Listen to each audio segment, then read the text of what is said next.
prayer. And we've come to the beginning of the first discussion segment, and quite recently, the president, the Nigerian president, President Bola Ahmed Tinubu, emerged as the ECOWAS chairman, and we want to look at the emergence and what are the implications, knowing fully well that he's just coming to power, and so many other issues within ECOWAS, interrelations, intra-relations. What are the expectations? To help us look at this issue critically, we have two gentlemen who are well informed about the issue. One is a former member of the House of Representatives who's always been with us here and is joining us via Zoom, Honorable Kehinde Odeneye. Good morning. Thanks for joining us on New Dawn. Good morning and good morning, viewers.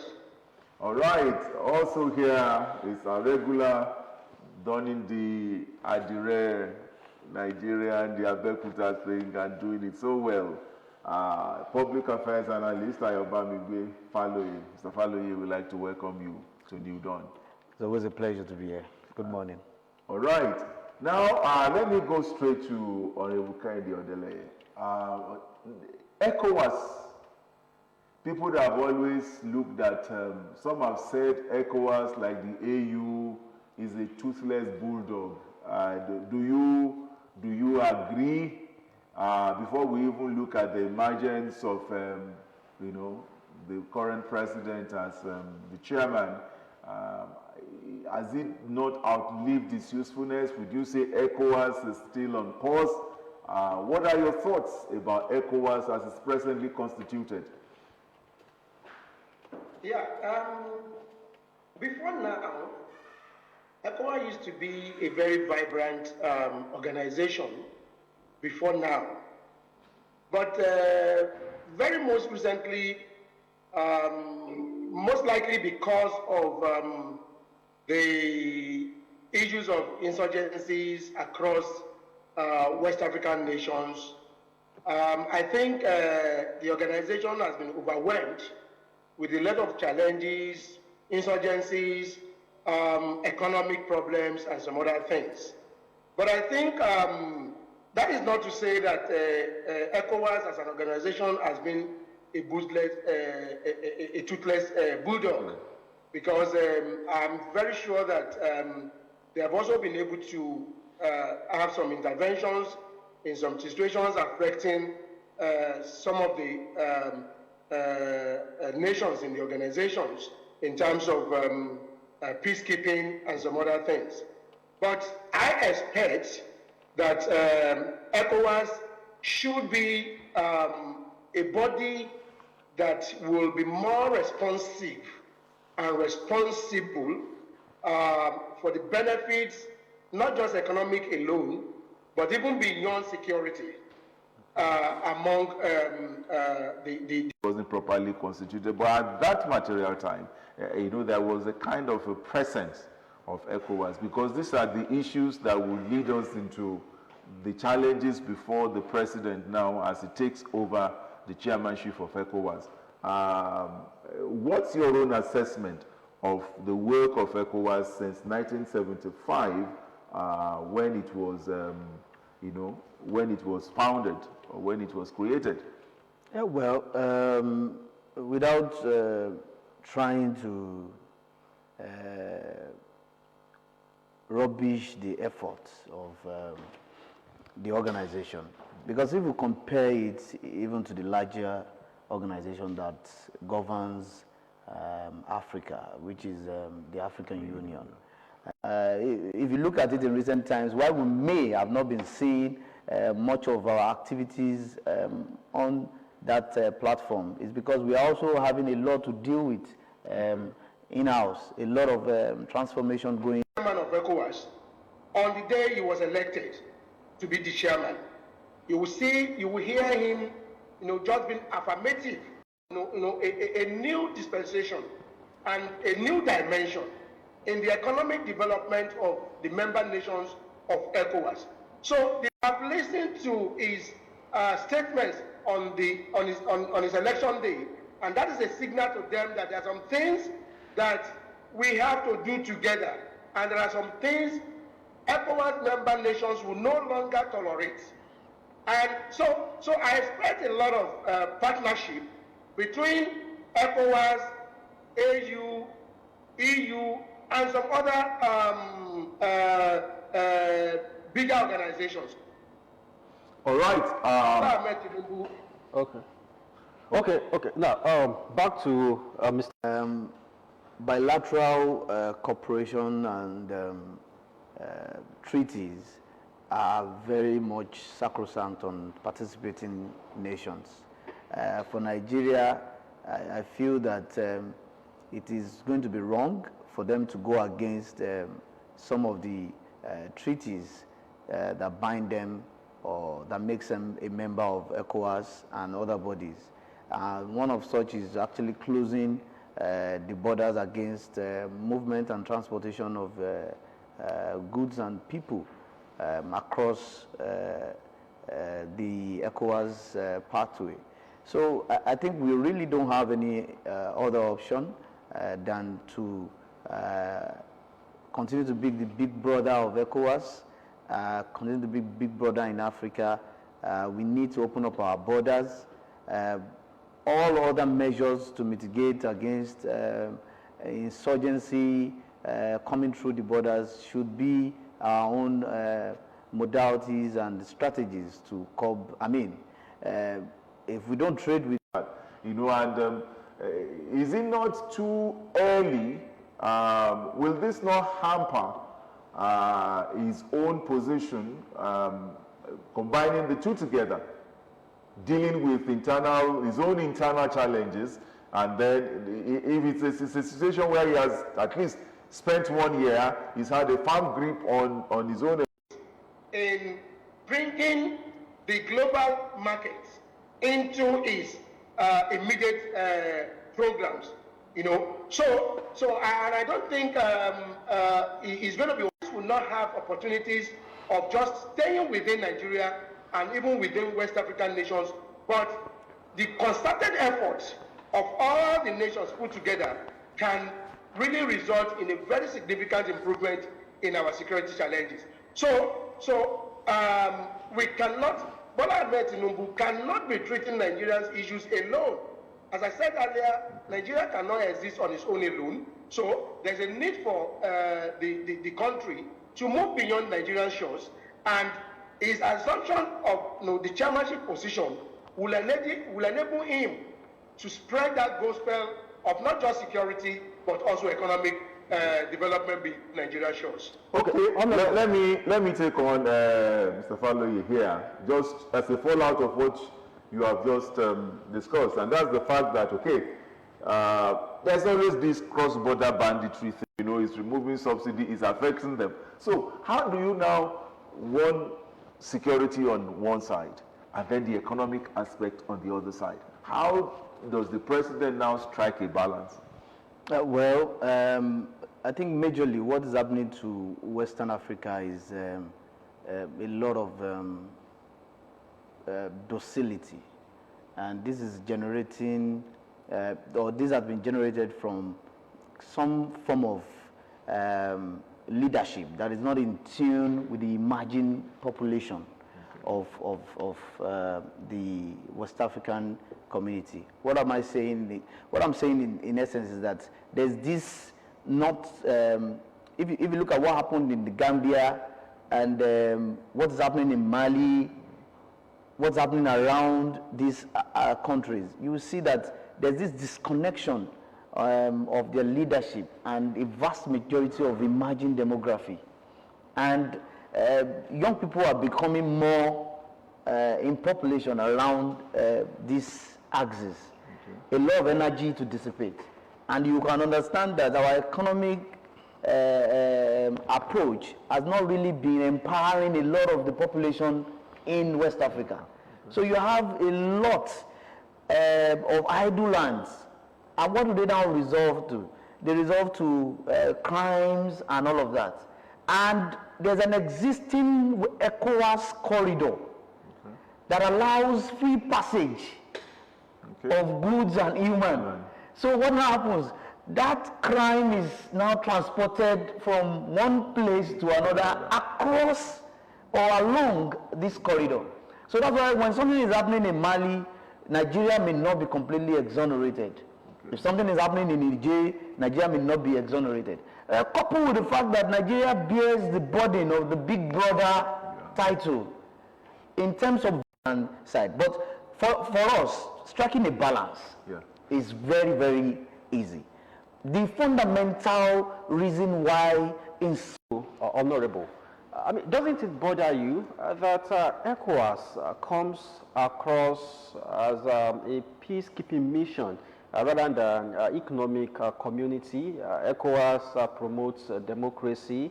ECOWAS resolves political crises, maintains peace, among member states. But given the mandate, economic community of West African states, not peacekeeping community of West African states. Yeah, it is a very big body because the problems in Libya.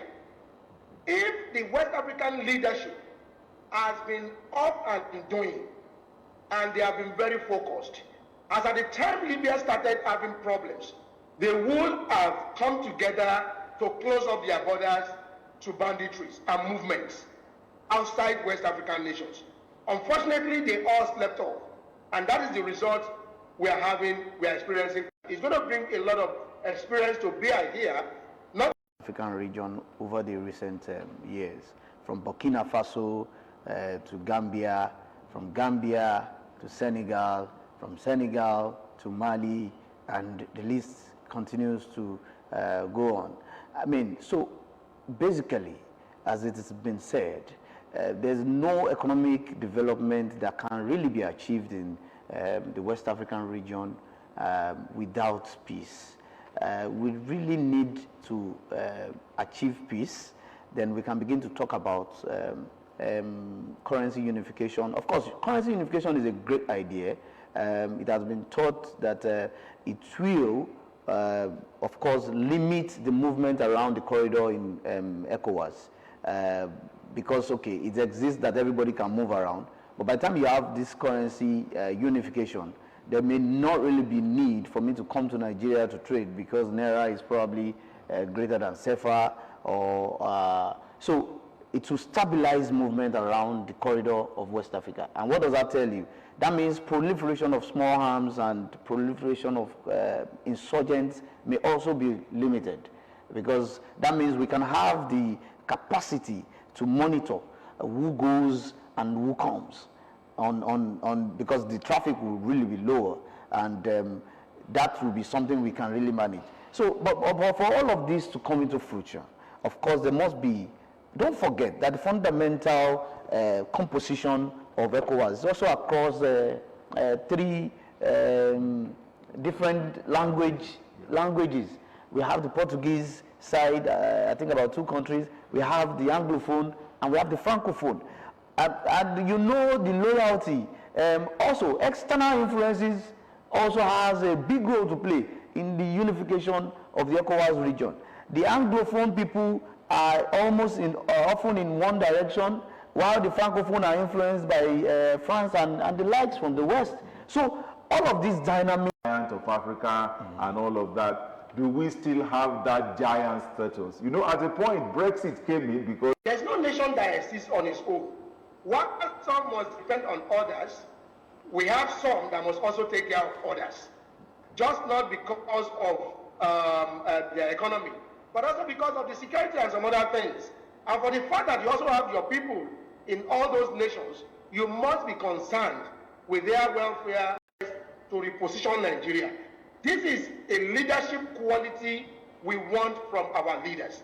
If we get it right, both internally, we would continue to be this brother, we will continue to have this big brother stature, and that will impact positively, not just in Nigeria, but also to all other African countries and even our citizens across the globe.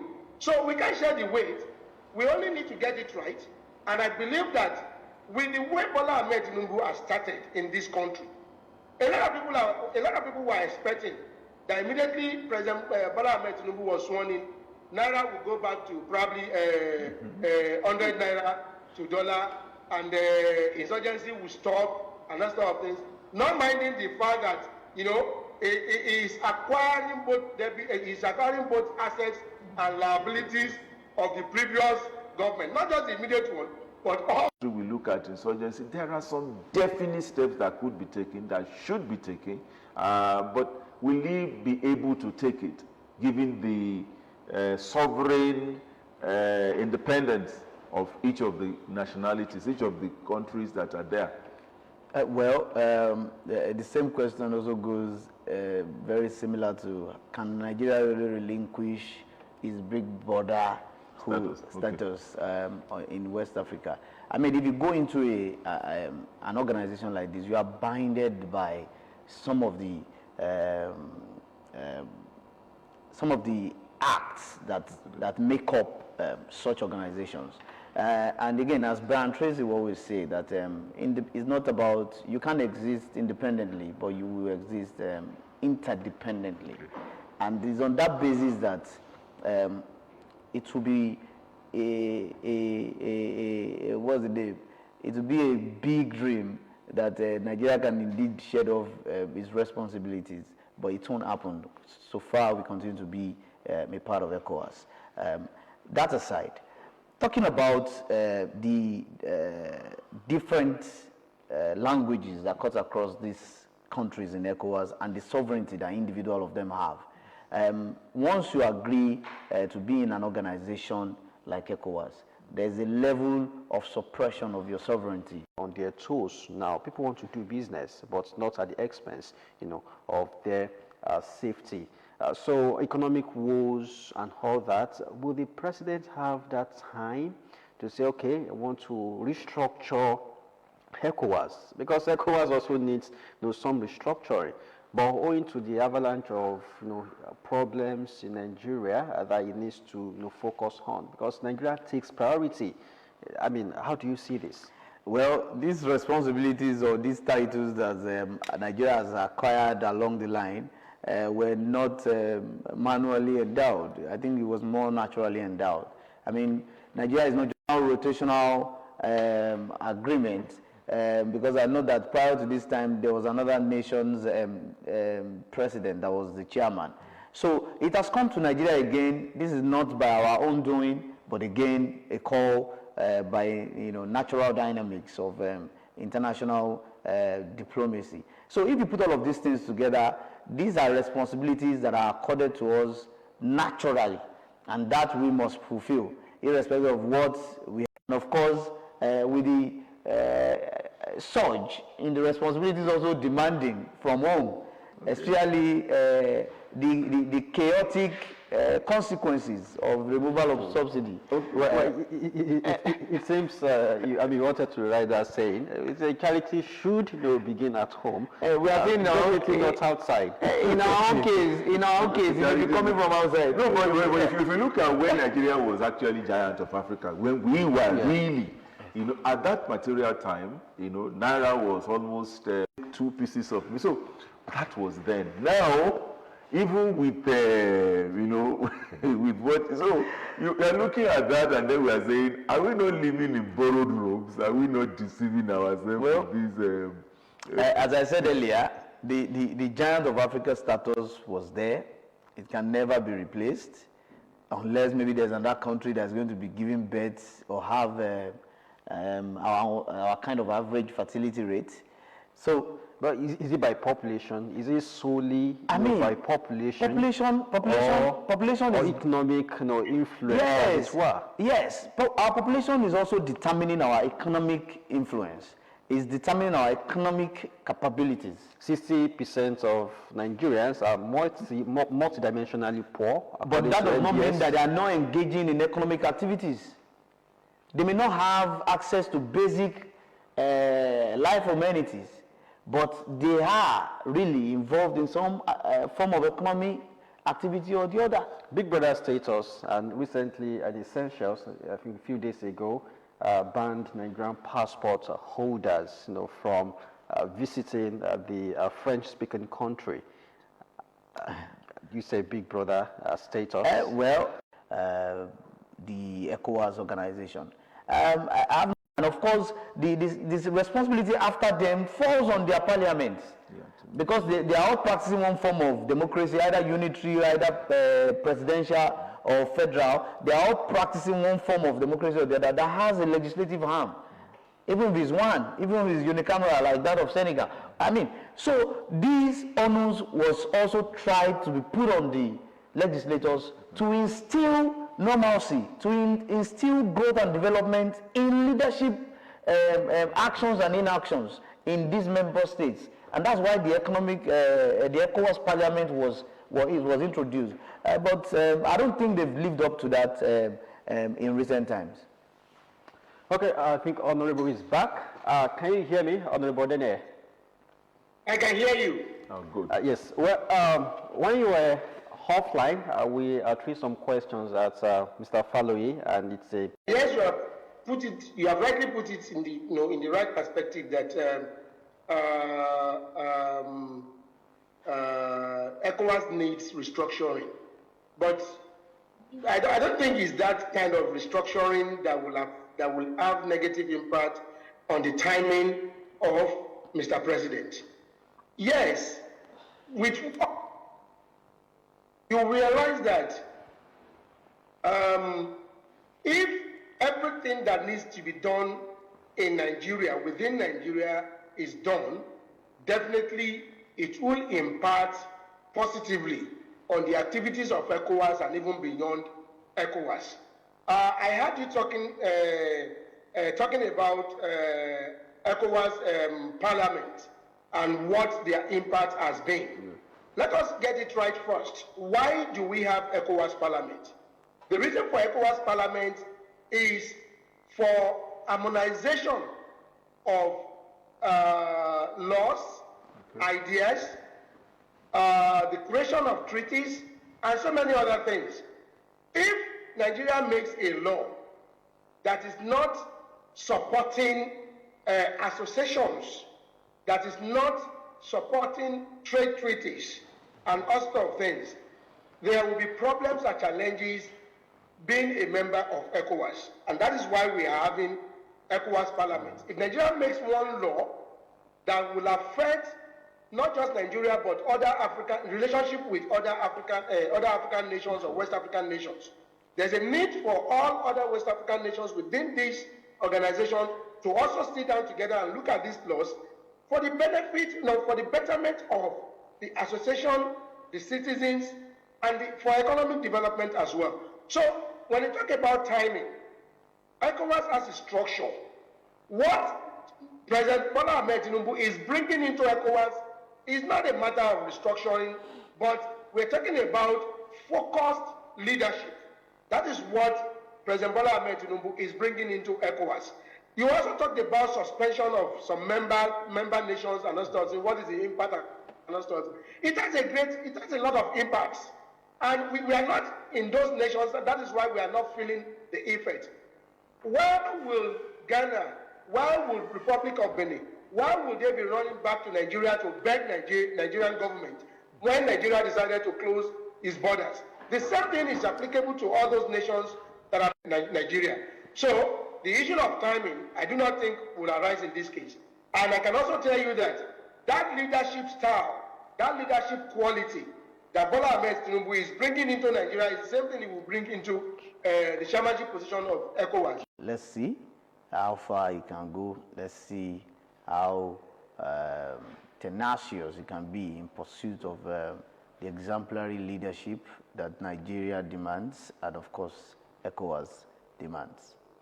Okay, now just before we eventually bring this to a close.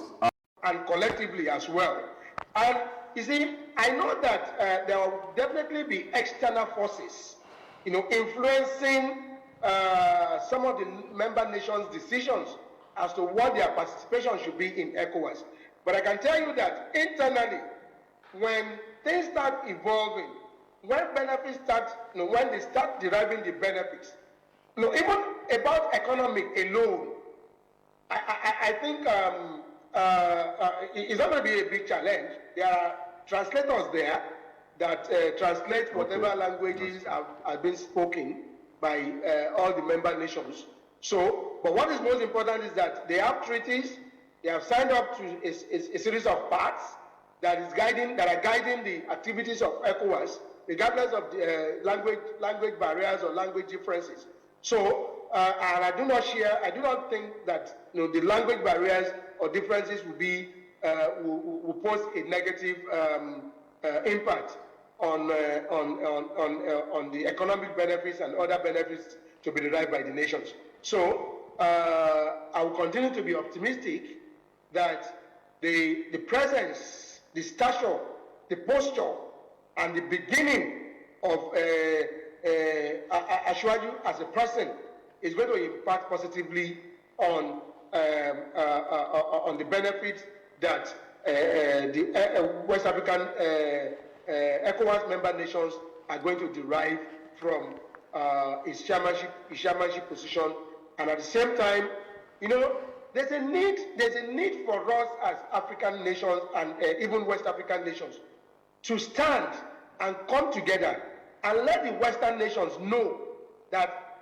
enough is enough of exploitation, because that is the problem. As much as we are divided, it will be easy for external forces to penetrate. No Western nation will be too happy for West African nations or African nations to come together and speak in unison. And that has been our challenge. For as long as we have a very good leader that is able to push forward and let the Western nations know that enough is enough of all these exploitations, and I want to believe that this is what Bola Ahmed Tinubu is bringing into the table. You see, look at what we lost in MKO Abiola. Before he even decided to contest, he was talking about a lot of things that has to be done. Clamor, African nations also clamor for this, aids. But what have we done over the years, with these aids? And I also know that President Tinubu cannot do this alone. He needs the cooperation of other member states. Because it seems West African nations. So the first thing is to achieve unity of purpose and begin to define in strategic terms what we really want to achieve in the sub-region. Yes, we want peace. How do you get peace? We want leadership that can manage the emerging challenges of democratic leadership across the region. We also need, of course, we should also be formidable in terms of security, enhance our strength when it comes to military artillery, research and development, so that we can be able to stem any chaos in any part of the region. If you look at it, most of all of these things are happening across the regions where influence from outside or are being hijacked and influenced from outside, such that it continues to be, and of course they can, because a lot of people make a lot of money from disputes and wars, and they want to turn the ECOWAS region to the theater of all of these things so that they can continue to benefit from the economic part of these disputes and wars. So we must be able to unite ourselves, strengthen our military capacity and capabilities, of course improve our trade, and continue to thrive as a subunit that is indomitable and of course directed towards a target of achieving so much growth and development for our people.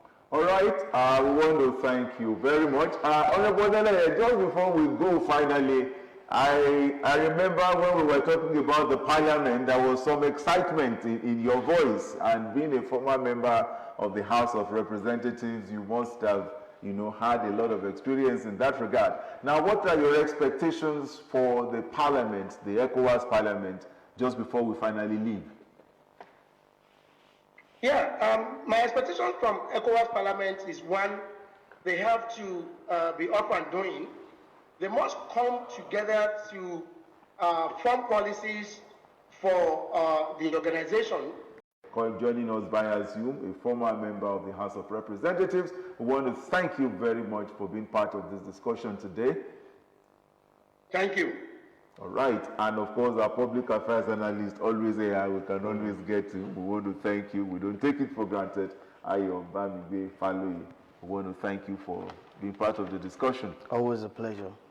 All right, so that's how far we will go on this Wednesday edition of New Dawn. We're going to be here again next Wednesday, God willing, but New Dawn will continue on Friday, and then we'll also have it on Monday, while the Yoruba editions will come up on Tuesdays and Thursdays. Moses, your last words. Yes, thanks for joining us. It has been quite exciting in the studio. Having two gentlemen talk about the emergence of President Bola Tinubu as ECOWAS chairman. Well, we'll see you again next week, Wednesday, but New Dawn continues on Friday with another set of anchors, and also on Monday. But the Yoruba version of this program, Otunjo, comes up on Tuesdays and Thursdays. So, many thanks for watching again. Have a fruitful day. Bye for now.